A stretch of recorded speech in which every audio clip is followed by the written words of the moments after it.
तो मजदूर के साथ क्रूरता का ये वीडियो हमने आपको दिखाया है। आगे बढ़ेंगे, बात छत्तीसगढ़ की करेंगे, जहां सिविल जज परीक्षा का परिणाम जारी किया गया और सिविल जज परीक्षा में लड़कियों ने बाजी मारी है। टॉप 10 रैंक में 9 लड़कियों ने परीक्षा में बाजी मारी है। ईशानी अवधिया ने परीक्षा में टॉप किया, दूसरे नंबर पर अर्पित गुप्ता और तीसरे पर मानसी बिष्ट रही हैं।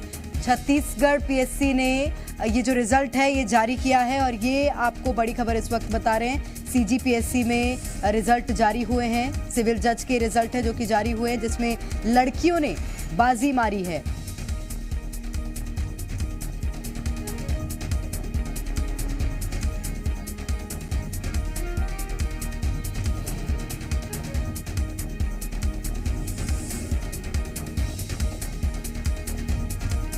बिल्कुल, तो टॉप 10 में से 9 लड़कियां ऐसी जिन्होंने टॉप किया है और बाजी मारी है, और ईशानी जिन्होंने टॉप किया है उनका रुख करेंगे। हमारे संवाददाता सत्यप्रकाश सीधे रायपुर से जुड़ गए हैं। सत्यप्रकाश, बातचीत करिएगा, ओवर टू यू।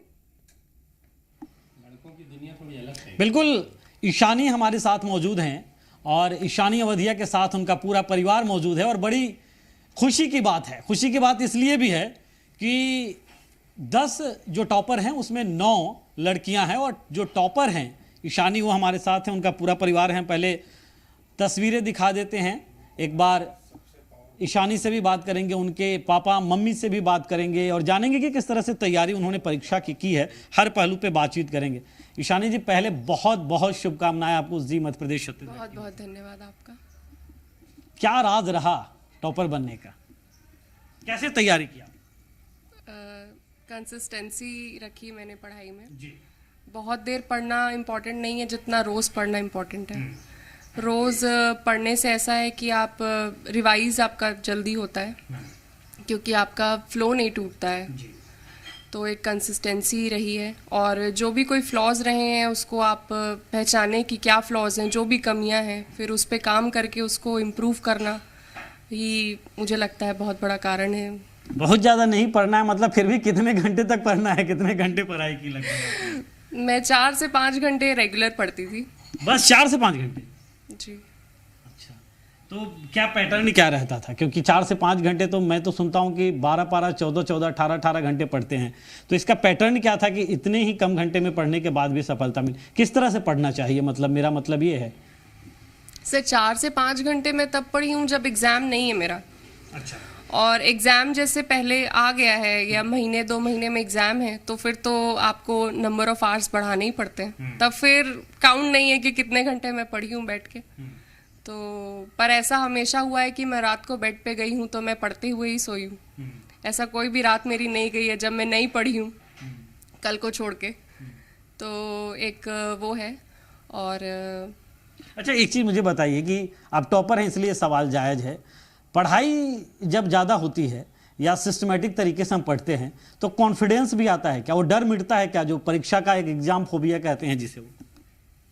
हाँ, अपने ऊपर कॉन्फिडेंस एक डेवलप होता है कि हम जो प्रिपरेशन कर रहे हैं वो अच्छे से कर रहे हैं। जैसे मैं पहले 2 बार में नहीं लिस्ट में नाम अपना लेके आ पाई थी। मतलब ये तीसरा अटेम्प्ट? ये मेरा तीसरा अटेम्प्ट था। तो मुझे ऐसा लगता है कि उस टाइम पे शायद मैंने उतना सिस्टमैटिक पढ़ाई नहीं की होगी जिसकी वजह से मेरा रैंक नहीं आ पा रहा था। तो इस बार मैंने उस पर भी फोकस किया। अच्छा, पढ़ाई सिर्फ किताबों से, इंटरनेट से या मार्गदर्शन भी रहा किसी का? मार्गदर्शन रहा है, मेरे दोस्त रहे हैं, मेरे कॉलेज के जूनियर्स हैं जो खुद जजेस हैं, तो उनसे मैंने गाइडेंस ली। तो मतलब जूनियर्स भी सीनियर्स के काम आ जाते हैं? जी जी, कॉलेज के मेरे बहुत सारे ऐसे बैचमेट्स हैं, सीनियर्स हैं, जूनियर्स हैं जो जजेस बन चुके हैं ऑलरेडी। और उसमें से 2-3 लोग ऐसे स्पेशली हैं जिनका मैं नाम लेना चाहूँगी। अंकिता अग्रवाल हैं, वो छत्तीसगढ़ की 2019 की टॉपर रही हैं, मेरी इमीडिएट जूनियर थी वो। अच्छा। एक प्रिया राठी है जो एमपी की 2021 की टॉपर रही हैं, वो भी मेरी अच्छी दोस्त हैं। एक अंकिता तिग्गा करके हैं, वो मेरी सीनियर रही हैं, तो उनका रूम मेरे सामने ही था तो हमारी बहुत अच्छी दोस्ती थी। वो भी जज हैं अभी। तो ये सब जो मेरे दोस्त रहे हैं उनसे मुझे मोटिवेशन और कैसे करना है, मैं कहाँ गलत हो रही हूँ, ये उन्होंने बिल्कुल गाइड मुझे किया है। टॉपर्स ने आपको गाइड किया। अब जो टॉपर्स मेरे साथ हैं, आप कैसे गाइड करेंगे जो आपके आपके जो दूसरे सहपाठी या दूसरे जूनियर्स या सीनियर अभी जो तैयारी कर रहे हैं या जो लोग जाने वाले हैं इस फील्ड में? मैं ये कहना चाहूँगी कि स्पेशली यहाँ पे मेंस का मार्क्स जो है वो बहुत ज़्यादा मैटर करता है सिलेक्शन के लिए। इंटरव्यू तो आप कैसे प्रेजेंट कर रहे हैं, आपका कितना नॉलेज है, वो तो ठीक है, पर मेंस के मार्क्स जो है वो बहुत मेजर वेटेज है। जैसे 100 मार्क्स का मेंस होता है, उसमें 10 मार्क्स के ट्रांसलेशन होते हैं। तो जो ट्रांसलेशन है हम उसको कभी कभी बहुत ही लाइटली ले लेते हैं, जो कि हमें नहीं लेना चाहिए। मेरा पहली बार असफल होने का कारण मेरा ट्रांसलेशन में ही कमज़ोरी थी। तो मुझे ऐसा लगता है कि हमको सारे ही तरीके, मतलब जो जजमेंट राइटिंग है और जो ट्रांसलेशन है, ये दोनों में ही प्रॉपरली फोकस करके, ऐसे किसी एक को हम कम नहीं आंक सकते कि इसमें कम नंबर है तो इसमें हम थोड़ा सा इग्नोर कर सकते हैं। इस चीज़ को हम नहीं कर सकते क्योंकि वो एक बहुत बड़ा फैक्टर बन सकता है आपके सिलेक्शन का। सत्य प्रकाश, एक और सवाल करिएगा। लड़कियों ने 3 स्टेजेस में जो एग्जाम है CGPSC का, ये होता है इसमें से 9। जी, अब तो मेरे ख्याल से तो हम सभी पढ़ ही रहे हैं, तो लड़कियां पढ़ती भी हैं। तो अच्छा, CGPSC के एग्जाम्स के लिए और जो तैयारी कर रहे हैं उनके लिए भी आपने कहा कि हाँ किस तरह से तैयारी किया जाना चाहिए। एक और सवाल मेरा ये है कि इंटरव्यू है, बाकी जो एग्जाम्स है, सबसे ज़्यादा फोकस कहाँ करना चाहिए? अपने राइटिंग स्किल्स पे। Writing skills. जी, आप कैसे आपको बहुत लिमिटेड टाइम मिलता है, जैसे 3 घंटे मिले या 2 घंटे मिले, उस टाइम पे आपने जितना पढ़ा है उसको आपको पेपर में प्रेजेंट करना है। जो चेकर है वो ये नहीं जानते कि आप कौन है, ना ही वो ये जानते हैं कि आप चलो एक क्वेश्चन का आंसर आपने गलत दे दिया तो आप दूसरा सही कर लेंगे। वो उनको तो आपको अपना नॉलेज 3 घंटे या 2 घंटे में ही बताना है। तो आपकी राइटिंग स्किल आपको इम्प्रूव करना जरूरी। ये बहुत महत्वपूर्ण बात कही है उनसे हम सत्य प्रकाश, जानेंगे। क्योंकि अमूमन ये देखने को मिलता तैयारी है। कैसे कराई आपने बेटी की? खाने वाने का तो विशेष ध्यान आपने रखा होगा। सर बिल्कुल, सुबह चाय से लेकर रात में खाने तक हाँ। पूरा ख्याल रखना पड़ता था उसका। हाँ। मैं उससे कोई भी काम नहीं कराती थी और सब चीज को बेड पे देती थी। अच्छा। सुबह चाय भी वो बिस्तर में ही लेती थी। हाँ, कि पढ़ाई पे ध्यान रहे। हाँ सर, मैं बहुत दिन से उसके लिए पूरा हमेशा उसके साथ में रही हूँ।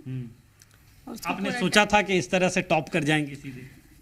उम्मीद तो बहुत थी, थोड़ा सा पर डगमगा रहे थे हम भी। मेहनत तो वो बहुत अच्छा करी थी और उसके पेपर भी बहुत अच्छा गए थे, इंटरव्यू भी काफ़ी अच्छा गया। तो लग रहा था कि कहीं ना कहीं शायद यहाँ तक पहुँच जाएगी बिटिया। इनके पापा भी हैं। सर, अवधिया पारा को बहुत हाई फाई इलाका नहीं कहा जाता है, और वैसे इलाके से और उसके बाद फिर आप लोगों ने इस तरह से तैयारी कराई, बेटी की पढ़ाई कराई, तो इसे किस तरह से देखे, कैसे दूसरे को लिए एक नज़रिया, या आपने किस तरह से तैयारी कराई, या कितना चुनौतीपूर्ण भी था क्या, या सब कुछ बेहतर से हो गया? पास इलाका नहीं है अवधिया पारा, लेकिन शिक्षित इलाका तो है। इसमें कोई शिक्षा दो के प्रति हम लोग शुरू से अवेयर रहे हैं। तो हमारे पिताजी भी शिक्षा विभाग में थे, तो उनसे भी हमने देखा कि वो दिन भर पढ़ते रहते थे। हम तो नहीं पढ़ पाए उतना, लेकिन हमने चाहा कि हमारे बच्चे खूब पढ़ें। तो इसके लिए हमने पूरी इनको सुविधा दी और छूट प्रदान किया। मतलब जो बच्चों ने चाहा वो आपने उस तरह से पढ़ाई बिल्कुल करवाई। बिल्कुल दिया हमने। हमने कोई ऐसा अवसर नहीं दिया कि ये पापा हमको नहीं करना है, बेटा जो अच्छा लगता है, जिस लाइन में जाना है जाओ। तो ये हमारी बहुत इच्छा थी कि हमारे बच्चे अच्छी जगह पे पहुँचे, ताकि जो हम नहीं कर पाए हैं वो हमारे बच्चे। 1-2 सवाल स्टूडियो से ले लेता हूँ। जी, कुछ सवाल हैं आपके? जी, सत्य प्रकाश सवाल करेगा क्योंकि उन्होंने इस बार टॉप भी किया है, और सबसे बड़ी बात ये होती है दूसरे स्टेज को सबसे मुश्किल माना जाता है। प्री तो कैसे तैसे भी बच्चे निकाल लेते हैं, लेकिन मेंस के लिए ऐसी क्या तैयारी की जाए जो 3 घंटे मिलते हैं उसमें पेपर लिखा जा सके आसानी से? मेंस में बहुत बच्चों का रुकता है। एक सवाल स्टूडियो से ये है ईशानी कि मेंस की तैयारी कैसे करें? मेंस की तैयारी में मैं कहूँगी कि जो जजमेंट्स आते हैं जी, वो जजमेंट्स जो कोर्ट्स से आते हैं वो जजमेंट्स को पढ़ें, और किसी भी जजमेंट को देने का आपका एक कारण होना चाहिए। आप अगर किसी की बात आप नहीं मान रहे हैं, कोई आर्ग्यूमेंट से, और अगर आप उस चीज़ को नहीं मान रहे हैं तो आपको उसका रीज़न बताना चाहिए उस जजमेंट में कि आप उस पर्टिकुलर कारण को क्यों नहीं मान रहे हैं। उससे एक संदेश जाता है, एक मैसेज भी जाता है। मान लीजिए आप जब जज बन गई, तब भी ऐसे जजमेंट जब होते हैं, कोई जज देते हैं, तो अगर ऐसे डिस्क्राइब करके कोई जजमेंट देते हैं तो उससे एक समाज में भी, देश में भी, राज्य में भी एक मैसेज जाता है।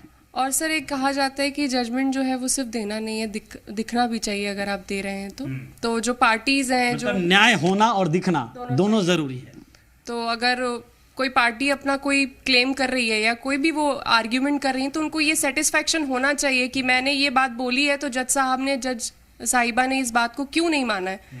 तो इससे मुझे ऐसा लगता है एक संतुष्टि भी आती है कि ठीक है, मतलब निश्चित क्यों रूप से। और जजमेंट जो है सबसे मेरे फेवर में हुआ है या पहलू इसे माना जाता है जजमेंट राइटिंग को, जब हम सिविल जज की बात करते हैं तो, और उस पर खास फोकस बच्चों को करना चाहिए। बहुत शुक्रिया सत्य प्रकाश आपका तमाम तस्वीरें हम तक पहुंचाने